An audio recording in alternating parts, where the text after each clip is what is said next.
Hey then everyone, it's Juan James here from Switchwatch, back with another review. Today is a game called The Messenger, which was provided to us by Devolver Digital, so thank you very much to those guys. This one was developed by Sabotage, but is it worth your hard-earned cash? Let's get into the review and find out. Just before we start the review, guys, don't forget to subscribe if you want everything Nintendo Switch related, especially gameplay videos and reviews. Let's start with the story then. In The Messenger, it's simple. Legend tells of demons that will attack the world, so a bunch of ninjas are trained for the day they will appear. There's been no attack though in centuries, so when the demons finally attack, they're caught off guard, and there's no sign of the Western hero, said to be the only one that can stop the said demons. Fire rains from the sky and your comrades are quickly defeated, and just as the Demon King is about to finish you off, the Western hero appears in the nick of time and saves your behind. He then gives you an important scroll and tasks you with travelling across the land to deliver it at the peak of the tallest mountain. It's the only thing that will save the world. Now, one of the things I love about the story is the conversations on your journey between our protagonist and the shopkeeper. I was not expecting the conversations to be so hilarious, but they are, and instead of the game having a serious narrative tone, it has a much lighter one, which I appreciated. The writers have done a fantastic job in keeping your interest, and I couldn't wait for the next meeting with the shopkeeper on my journey so that I could have one of his little stories. It certainly kept me more invested in the game. Now, in terms of gameplay, if you've ever played Ninja Gaiden, then you'll know that trilogy was a very difficult bunch of games and one that I struggled with back in the day. Now, I enjoyed these, but they caused me no end of frustration and bitten cables. Thankfully, while this game is challenging, it has a better balance in my view. Gameplay consists of platforming, and at first you would think it's just going to be your run-of-the-mill action platformer, which has you going from A to B in a linear fashion. Taking out enemies using a range of moves, controls are tight, allowing you to jump from platform to platform, stick to walls, and a cool little maneuver which allows you to hit a lantern, which then allows you to jump again. This acts like a double jump, so to speak, but is a very situational one.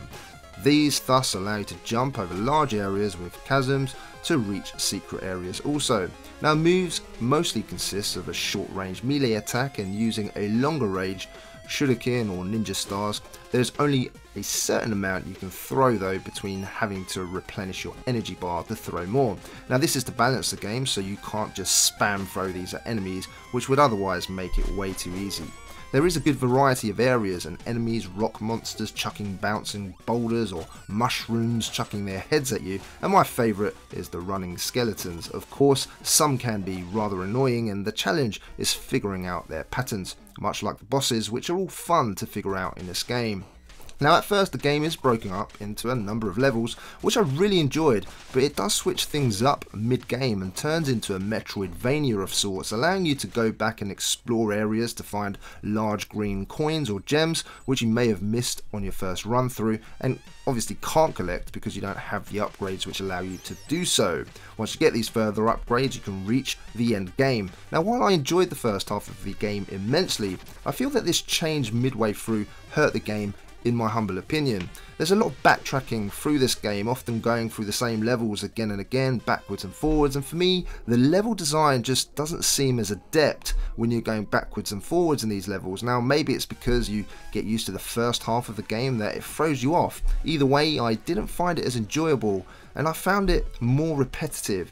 When we have such gems such as Hollow Knight and Dead Cells, these shortcomings, for me anyway, became more apparent. Now, at the shop you can upgrade all manner of things, from getting a dash so you can dash while swimming, unlocking the ninja star, or going for extra health. Now, like in all Metroidvania games, certain skills you unlock will allow you to reach other areas previously inaccessible. The ability to glide and use wind gushes, for example, allows you to reach greater heights. Each upgrade is unlocked by collecting gems through the world, and are mostly found when hitting the lanterns or finding massive ones hidden in hidden areas. Once you have enough, you can unlock your preferred unlock in a skill tree, often needing to unlock the first power in the tree for you to unlock those more powerful stuff later on. I remember on Ninja Gaiden how dying would cause immense pain, as you'd often have to do a whole area again. again. Not so here though, the checkpoints are also the save points in the game. Die and a little red demon creature will allow you to resurrect at one of these points, but it will stay beside you while eating up all the gems that you collect. That's what happens when you sign your life away to a little devil, of course. Later in the game you come across these time warps and they warp you between past and present in the blink of an eye. It's a really cool feature, and it's cool how the visuals change with this. The game is very fun to play, and putting all your moves together and unlocking new ones does keep you wanting more.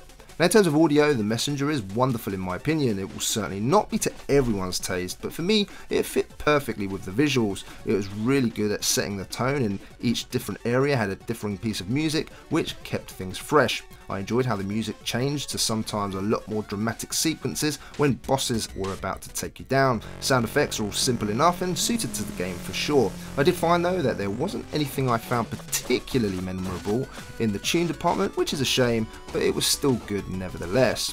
In terms of visuals and performance then, in our last video, Jordan asked you all if you'd had enough of pixel art. And well, the results are in, and the poll shows that only 8% of you are tired of pixel art, 41% of you wanted more, and the rest of you couldn't care less. Well, here's another one with pixel art.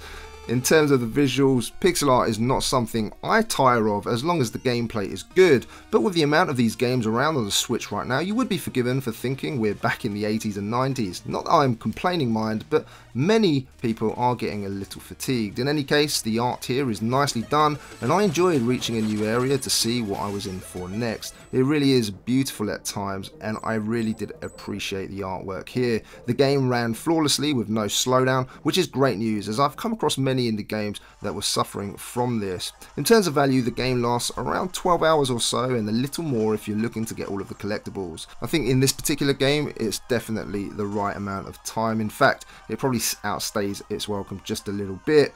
You've been asked to pay $20 for it after all, and when comparing this to say something like Hollow Knight, which is around $10 or so, then that's a really hard act to follow, especially in terms of value and the quality offered with that game. There's so many games to choose from now on the eShop that games like this really need to be something special for you to consider paying the full price. In terms of my verdict then, when this game focuses on the action and platforming, then I had a lot of fun. Where it fell down for me though was when it turned into something else halfway through the game, making it a little bit slower paced and making backtracking through many of the levels a little bit of a chore. The game at this point felt like it outstayed its welcome. I would have preferred it if the game had stuck to that winning formula it began with, because it was superb. Now, for those of you that love the genre, this is going to be a game that for the most part you're going to enjoy, as it does a lot of things right. It has great pixel art visuals, has tight controls, and ultimately it's fun to play with hilarious conversations with the shopkeeper to keep you entertained at those save points. It's a nice little package, and one that I can recommend as long as you're willing to overlook some of its shortcomings. An 8 out of 10. So guys and girls, are you playing this game? If you are, let me know what you think of it in the comments section down below. What did you think of this review, positive or negative? I'd love to know. And if you're a new watcher here, then consider subscribing for everything Nintendo Switch related, gameplay videos and reviews. For all of you guys and girls who subscribe to our channel, we're now on 15,000. Really appreciate that. It means a lot to the Switch Watch team. If you haven't checked out our website, head on over to www.switchwatch.co.uk. We have some fantastic writers over there writing content every day. My name's Juan Romero from Switch Watch. Don't forget to hit that like button, guys. We really appreciate it. I'll see you on the next one. Take care.